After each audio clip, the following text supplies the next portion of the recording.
27 श्री गणेशाय नमः। श्री जानकी वल्लभो विजयते। श्री रामचरितमानस अयोध्या कांड। सुनी भूपाल भरत व्यवहारु सोन सुगंध सुधा शशि सारु मुदे सजल नयन पुलकेतन सजसु सराहन लगे मुदित मन। सोने में सुगंध और सुधा में चंद्रमा के सार अमृत के समान भरत जी का व्यवहार सुनकर राजा ने अपने जल से भरे नेत्रों को मूंद लिया। वे शरीर से पुलकित हो गए और मन में आनंदित होकर भरत जी के सुंदर यश की सराहना करने लगे। सावधान सुनु सुमुखी सुलोचनी भरत कथा भव बंध विमोचनी धर्मराज नए ब्रह्म विचारु यहाँ जथा मति मोर प्रचारु। वे बोले, हे सुमुखी, हे सुनैनी, सावधान होकर सुनो। भरत जी की कथा संसार के बंधन से छुड़ाने वाली है। धर्म, राजनीति और ब्रह्म विचार, इन तीनों विषयों में अपनी बुद्धि के अनुसार मेरी गति है, अर्थात इनके संबंध में मैं कुछ जानता हूं।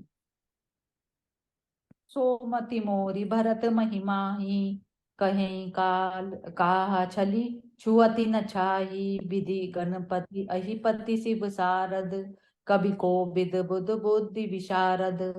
वह धर्म, राजनीति और ब्रह्म ज्ञान में प्रवेश कर रखने वाली मेरी बुद्धि भरत जी की महिमा का वर्णन तो क्या करे, छल करके भी उसकी छाया तक को नहीं छू पाती।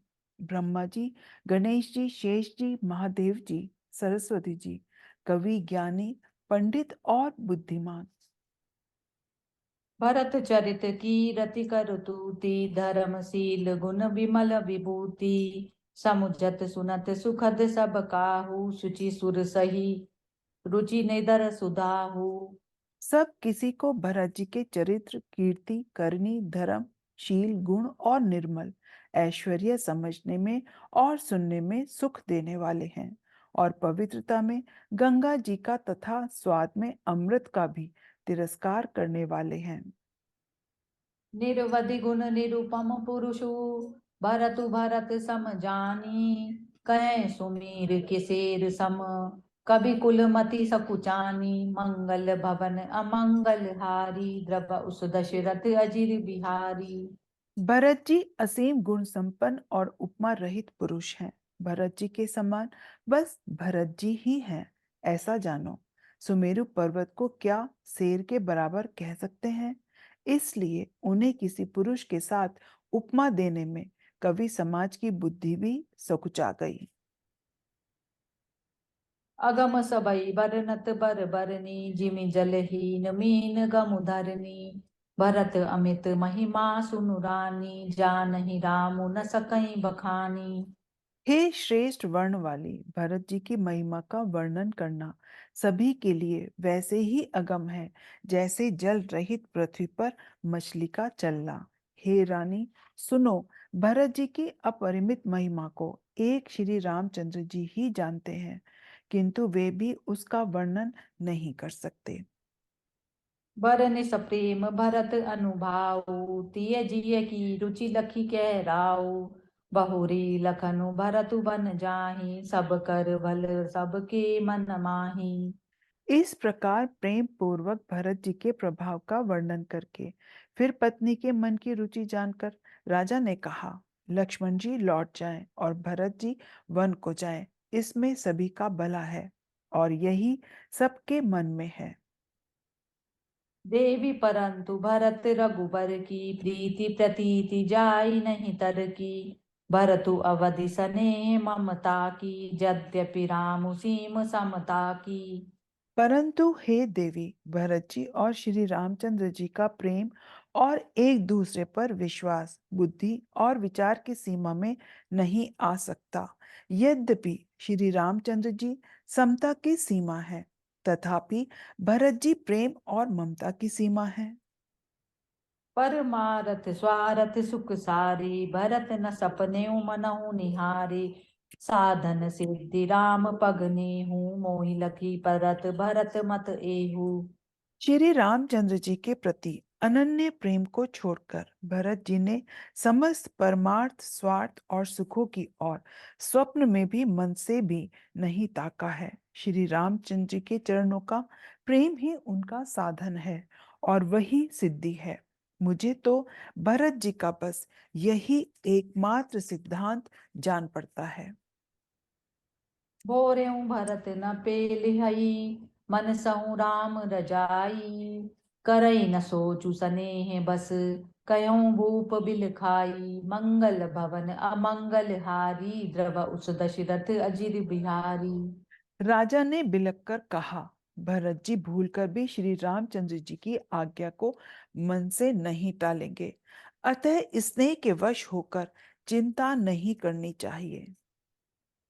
राम भरत गुण गणत सप्रीति, निशिदम पतहि पलक समबीति। राम राज समाज प्रात जुग जागे, न्यायी न्यायी सुर पूजन लागे। श्री राम जी और भरत जी के गुणों की प्रेम पूर्वक गणना करते, कहते सुनते पति पत्नी को रात पलक के समान बीत गई। प्रातःकाल दोनों रात समाज जागे और नहा नहाकर देवताओं की पूजा करने लगे। गीत नहाय गुर पहि रघुराई, बंदी चरण बोले रुख पाई। नाथ भरतपुर जन महतारी, शोक बिकल बनबास दुखारी।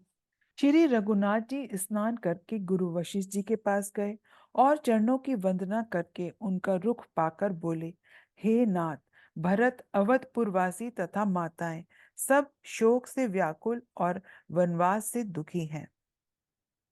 सहित समाज राज मिथिलेषु, बहुत दिवस भय सहत सकलेषु। उचित होई सोई कीजई नाथा, हित सब ही कर रो रे हाथा। मिथिलापति राजा जनक जी को भी समाज सहित कलेश सहते बहुत दिन हो गए।